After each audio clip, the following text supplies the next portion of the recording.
can't I create a cool video like everyone else? I just want to talk about pop culture.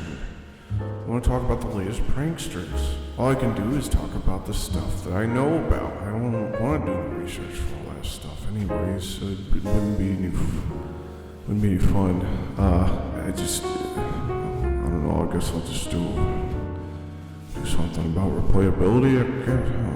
Maybe I'll make a sad music. No, I don't want to do that. Make something about replayability. Oh, okay, that seems like a good idea.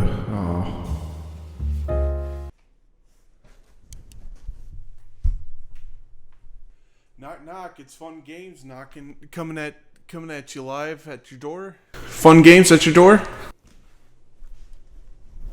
Hey y'all, I'm back again with another video, finally. It's been like a month and a half or something like that, but I finally got some time to work on this thing. I was actually originally going to post a video maybe a month ago, or 3 weeks ago or something like that, but then I realized that in that video, I rambled too much, so I redid it, and that's what we're going to be talking about today. Welcome back. So what is replayability? Well, the technical definition is...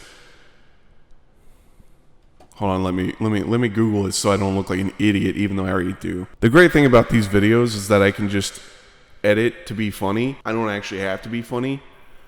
That's the secret of YouTube. That's what they do. That's what people do on here. Half the people on here aren't actually funny, but then when they do funny edits, it's like, whoa, you know? It's like, whoo.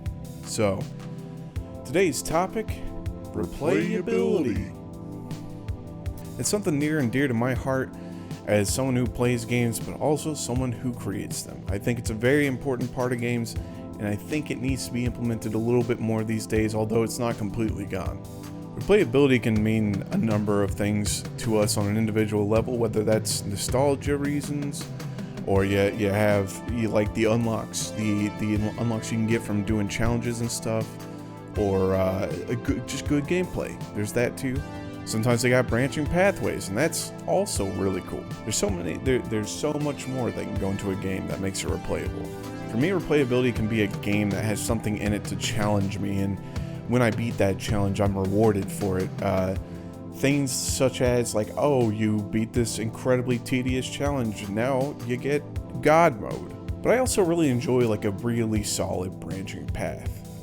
And I feel like this is alluding to something. But I'm going to do my best to not make this a video about Time Splitters 2, because God knows I can talk about that game forever. The technical definition of replayability is something that can pull the player back in for more than one playthrough, and sometimes, typically, several playthroughs. With that, I'm going to dive into some of the categories that I think are the most important when it comes to trying to implement replayability into a game. This section is kind of what gets me to play games over and over again, provided that the gameplay was fun to begin with.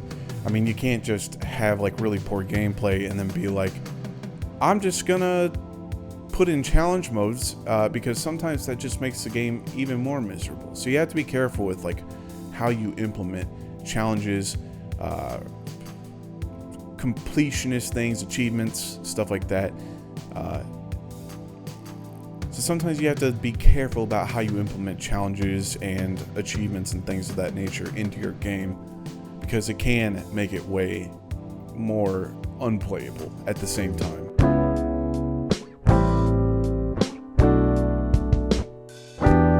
There's nothing like beating a challenge or a time trial or something that was very, very hard to do in a game that you really enjoy, and then just being immediately rewarded for that thing you did with a character or cheats or a new gun, whatever it is that makes the gameplay more fun.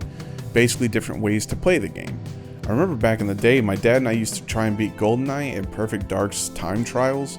I don't know if you're familiar with it, but most of the levels had a specific time you had to beat the level in order to unlock a cheat. And on the N64, that was a very difficult feat to achieve, because one, you typically didn't have the tips and hints back in the late 90s to know how to beat those things, but also that controller sucked. But part of that is actually just due to the fact that the developers wanted to give you something really difficult in order to unlock these really cool things. Some of the cheats were super easy to get, but if you wanted to unlock Trent's Magnum or something like that, which is basically just a slower version of the Golden Gun with 6 shots, you had to beat a level in a certain amount of time. When these games were out, there wasn't a lot of information at the time on how to beat these challenges in a timely manner or at all, because the internet wasn't nearly as big, and the only way to get that information was through a strategy guide, and even those didn't always have the information you needed. So what you did, right, is you hop on AOL, you boot up the modem, you sit there for 10 minutes while you're trying to connect, and then you go to a web page and download 70 pages of a walkthrough because you didn't want to get back on the internet again just to look at information. Unfortunately, the internet was not nearly as accessible back in the 90s and early 2000s. I mean, we used to have binders of this shit. We used to have binders of things, of walkthroughs and cheats and things like that, just so we could figure out how to beat these trials. You'd spend 7 hours printing out like 60 pages just so you can figure out how to beat Crash Site Confrontation in under 250. All you get for doing that is Trent's Magnum, which is basically just the Golden Gun from GoldenEye, except for it has 6 shots, but it's way slower. I don't think I ever beat Perfect Dark with 100% until recently, when I cheated kind of by having the keyboard and mouse set up, and even then it was still hard to get some of those things because most people didn't know about the strafing like speed boost that you could do back in the day, and especially if they didn't have access to that information. That wasn't really found out readily until like speedrunners became a thing. And so you kind of just had to do your best just by normal running, which now that I'm looking back on it is probably borderline impossible. But with that made me really sit down and think, how was anyone even meant to beat these challenges with this regular ass controller? But obviously there are ways to do it. It's just you had to know these like little tips and secrets. Once you do beat these challenges after hours and hours of tedium and hurting yourself mentally, you finally get to the point where you beat the challenge and you're like, wow, I've been waiting for this thing forever. And you can finally go back through the game and experience it differently with that new cheat that you unlocked.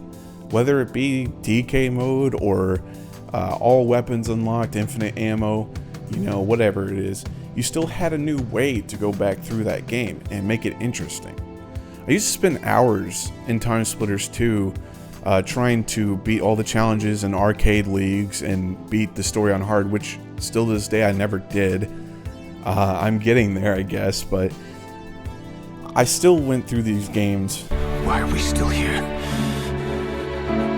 Just trying to unlock the whole roster of characters and all the levels and all the game modes, because that was the only way to do it. You had to beat all the challenges if you wanted to play as every single character that existed in that game, or play on any level. I also loved collecting the packages in Vice City because it was basically like, yeah, it sucks for like 2 hours of searching for the packages, but once you get them, you basically get to cheat without cheating by the game's definition. So you could just spawn in a safe house with the Gatling gun and a rocket launcher and all this other cool stuff with like the maxed out health and armor and just walk your way through the game. Like, it's pretty fun. The point is, games that implement this kind of feature where you have to surpass these challenges just to unlock something new to add to your game, whether it be during the story or after you've played the story, it's awesome, and it's a fun way to kind of re-engage your players and make them come back to the game. It's just really nice to torment yourself with a challenge for so long and then receive something that basically allows you to become a god afterwards, so you can take out your anguish on the NPCs right after and just basically walk through like nothing hurts at all. It's a feeling I don't think I'll ever get tired of, and I think it's something that kind of gets overlooked in current day games. They still exist with some indie titles, but for the most part, especially with AAA games, it's kind of dissipated and moved away from that idea, because you could just unlock your unlocks through DLC or through progression of the game. And that to me is a little sad. However, there are other things in modern day games that will keep us coming back. I just wish it would come back into the realm of today's games, because I hate paying for DLC.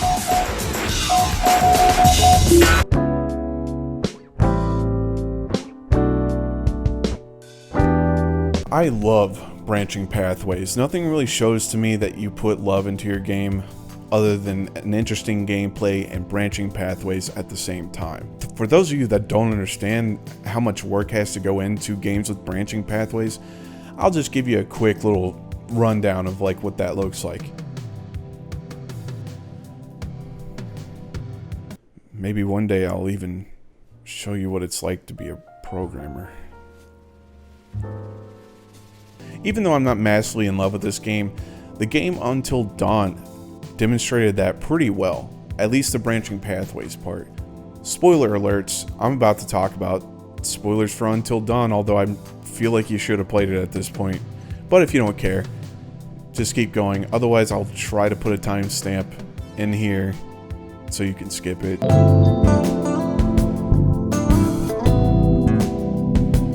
Because that game has so many instances where you can accidentally get a character killed, your story can completely change, you can even accidentally kill all the characters at one point in the game if you're not careful.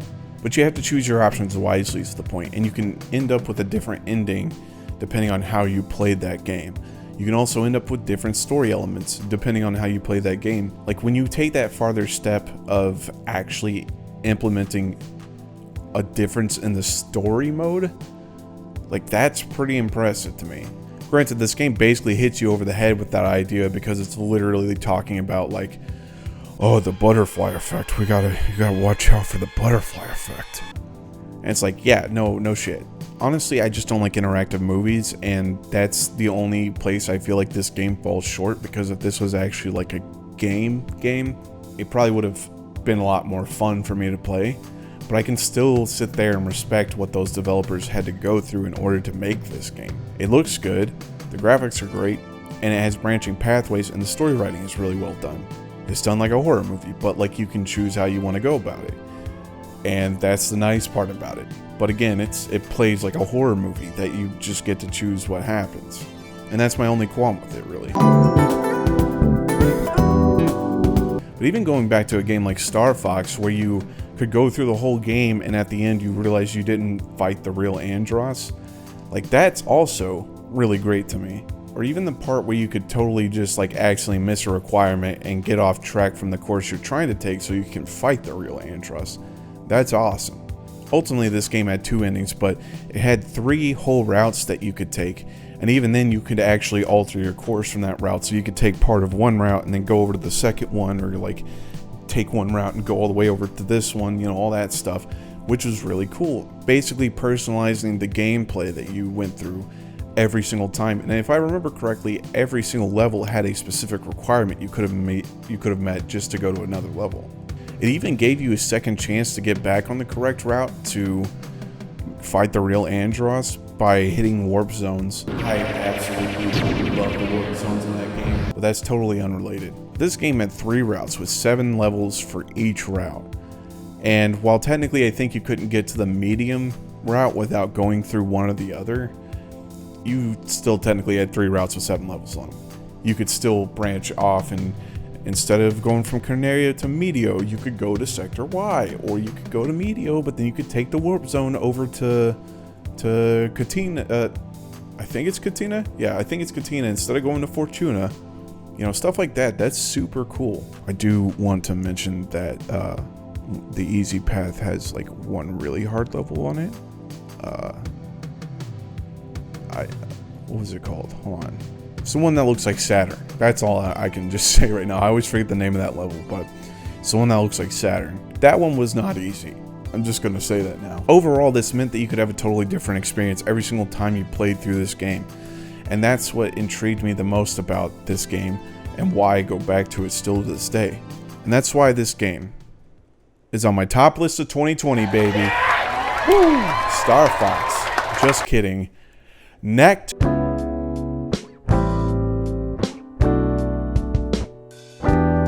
Totally sorry about that. I don't like to steal jokes, but I just couldn't help myself. I was originally for this section going to talk about multiplayer because that's such a huge part of today's replayability, I think.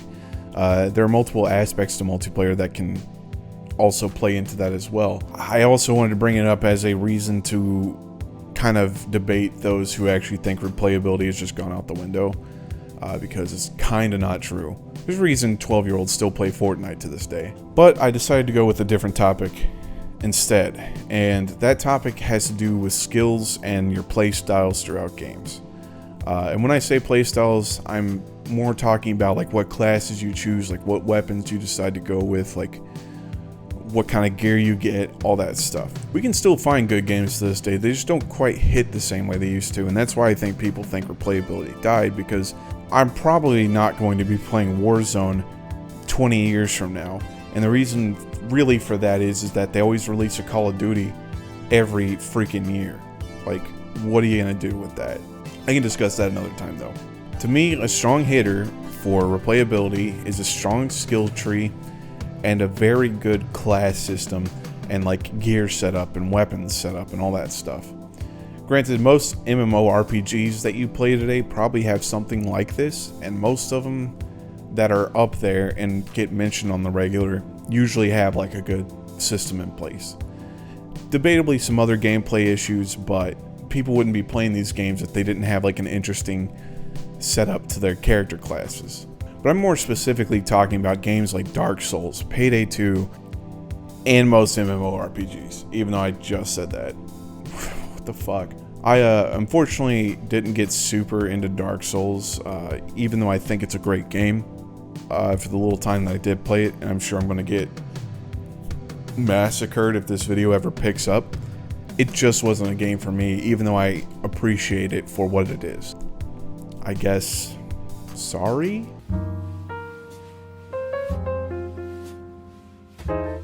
I brought up Payday 2, and even though most people would probably disagree with me in saying that's a good game, I would probably say I disagree with that? I have an opinion? What? The reason I brought it up though is because that game has an unbelievable skill tree and weapon system for what that game is for a first-person shooter. Like, that's pretty impressive. That doesn't happen too often. You could be a medic, you could be a tank, you could be a guy that just drills stuff. You could be a guy that's all cool and runs around with the kimbo weapons and dodges bullets. Like, not like you don't literally see yourself like, whew, whew. It's like a little skill set that just makes bullets miss you more often if you're like crouched or something. But it's basically the John Wick class for that game. Speaking of which, he was in there, even though I think he looks more like Wolverine in a suit. For a long time, the skill tree wasn't super great. That was mostly just because you had to use so many skill points just to ace out something, or to actually like get one thing that you wanted in that game. Whereas over time, like, they kind of fixed it and made it to where you could kind of multi-class and like change it up and do whatever you needed to, like, super easy. It also used to cost you money on top of the skill points when you spec'd into a skill tree, which was kind of dumb, and they eventually took that away because they realized it was dumb. But not just that, but you also had weapons that you could completely customize with the attachments in the game. Eventually you could, after they decided to get rid of loot boxes, which was a beautiful choice, you could just add your skins to the gun. There was boosts for the weapons. Like, if you wanted to go full stealth, you totally could, until you failed the mission 70 times, and after restarting that 70th time, you're like, fuck it, I'm going loud. I think you could really kick some ass by just like bringing out the big guns, bringing out the Vulcan, bringing out the rocket launcher, bringing out the actual assault rifles, all that stuff.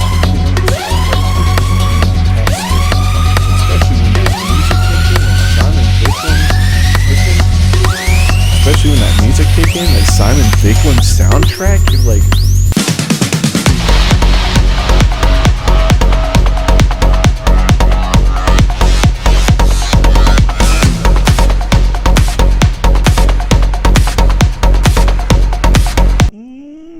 But that's it, y'all. Even though there might be some disagreement there, I really do believe those are some of the top things when it comes to replayability. But I also wanted to express and share feelings and share my stories as to why I feel replayability is so important. And furthermore, if you feel like you have to disagree with me on this, then you can bite me. But yeah, subscribe to the channel. I'll be making more videos. I'm having fun with this. But seriously, thank you for watching this video. Love you. Bye.